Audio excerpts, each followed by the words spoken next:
Hello students, कैसे हैं आप लोग। आप सभी प्यारे बच्चों को टेक्निकल क्लासेस के ऑनलाइन चैनल पे स्वागत है।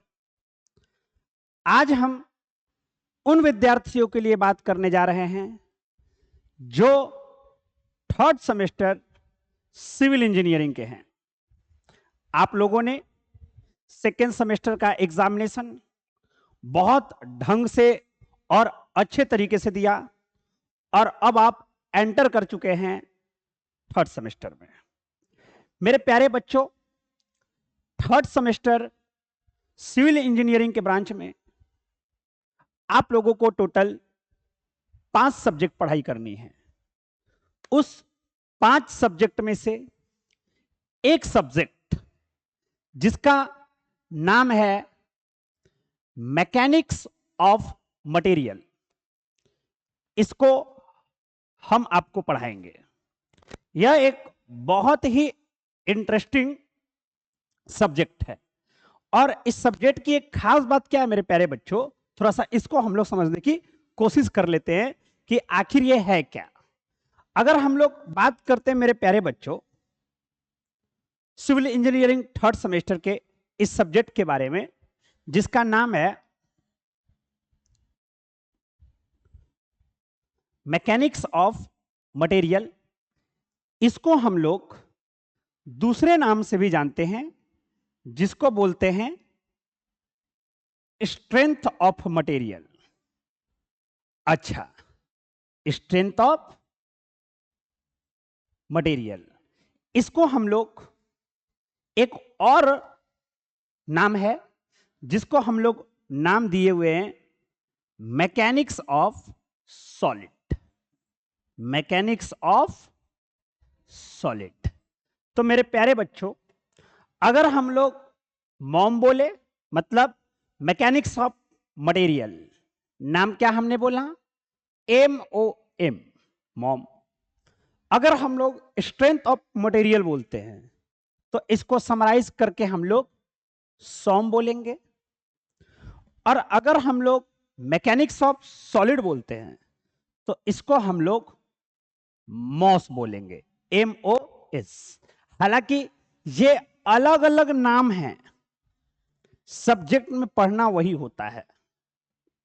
तो सबसे पहला चीज तो क्लियर हो गया। यहां पर हम लोग बात करने वाले हैं स्ट्रेंथ ऑफ मटेरियल, मटेरियल की ताकत के बारे में कि किसी भी मटेरियल के पास कितना ताकत है। अब जैसे मान लो ना कि हमारे पास ये मार्कर है, डिजिटल पेन, और एक मान लो मेरे पास ना एक लोहा का रॉड है।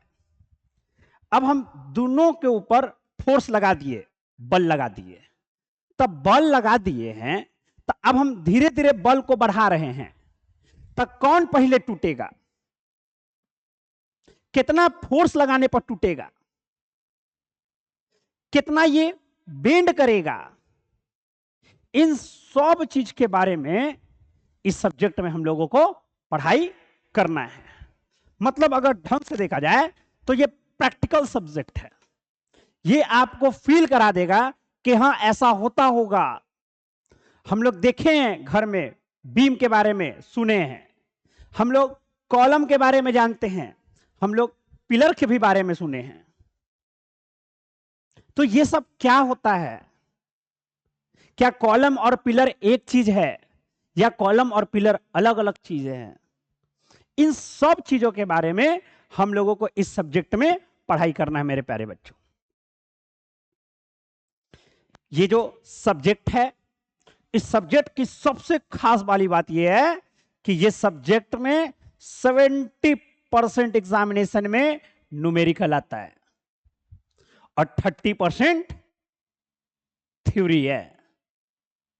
मतलब अगर ढंग से बोला जाए ना मेरे प्यारे बच्चों, तो यह एक न्यूमेरिकल पेपर है।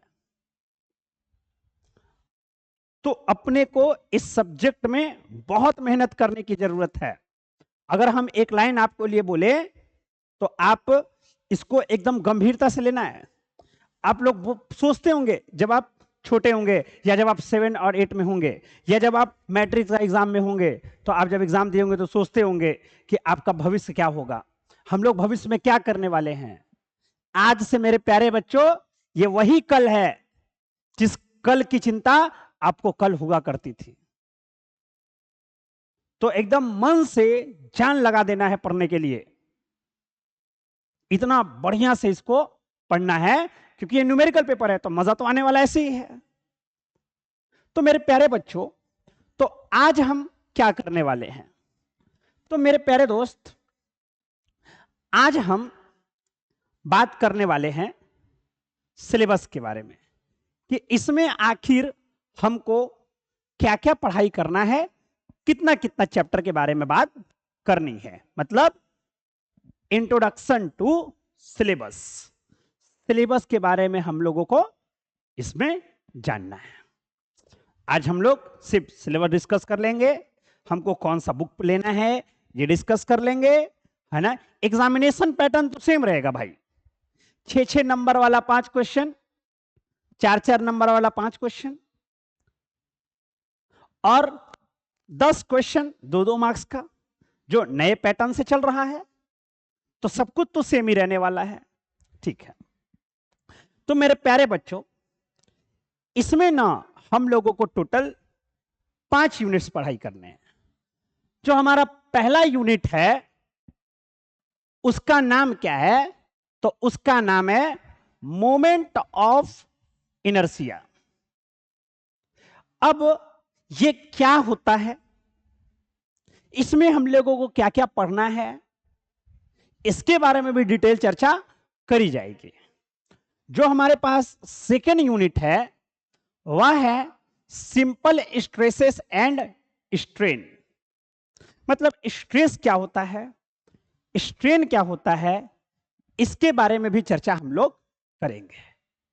उसके बाद हम लोग बात करेंगे shear force and bending moment diagram. मतलब इसमें हम लोग शियर फोर्स और बेंडिंग मोमेंट डायग्राम कैसे बनाते हैं। तो उसके लिए हमको ये जानना होगा ना कि आखिर शियर फोर्स क्या होता है। ये सब चीज हम लोग धीरे धीरे पढ़ाई करेंगे। जो हमारा चौथा जो यूनिट है वह है bending and shear stresses in beam, और लास्ट जो हमारा यूनिट है वह है कॉलम। अब हम आपको लिंक करने के लिए एक चीज समझाते हैं। आपने चैप्टर का जो नाम देखा है यहां पर, तो ये तो समझ में आ गया कि आपको 5 यूनिट्स को पढ़ाई करने हैं। लेकिन इस सब्जेक्ट के बारे में अगर हम लोग शुरुआत से देखें तो नाम है मैकेनिक्स ऑफ मटेरियल। मतलब कहीं ना कहीं इस सब्जेक्ट का मैकेनिक्स से रिलेशन है। तो ठीक है, मैकेनिक्स से रिलेशन है तो किस टाइप का रिलेशन है, आखिर इसमें किसके बारे में बात करनी होगी। तो आप गौर करिएगा, जब आप इंजीनियरिंग मैकेनिक्स पढ़ रहे थे तो आप बॉडी के ऊपर फोर्स लगा रहे थे ना, और बार बार आपने ये भी देखा था कि जो बॉडी है वो रिजिड होनी चाहिए। रिजिड बॉडी वैसी बॉडी होती है जिसके ऊपर हम फोर्स लगाते हैं तो उसमें जो शेप और साइज में जो परिवर्तन है वह एकदम नेग्लेजेबल होता है। नेग्लेजेबल मतलब एकदम बहुते कम, जिसको हम इग्नोर मार देते हैं और उसको डिफाइन कर देते हैं कि एक ऐसा बॉडी जिसके ऊपर हम लोग फोर्स लगाएं तो उसके शेप और साइज में कोई भी परिवर्तन ना हो, ऐसे बॉडी को रिजिड बॉडी बोल देते थे। तो जब हम इंजीनियरिंग मैकेनिक्स पढ़ रहे थे तो हम फोर्स लगा रहे थे, लेकिन वह फोर्स उस बॉडी पर था जो कैसा बॉडी होना चाहिए, तो वह बॉडी रिजिड होना चाहिए। लेकिन अब नहीं, वो मैकेनिक्स सीखने के लिए था।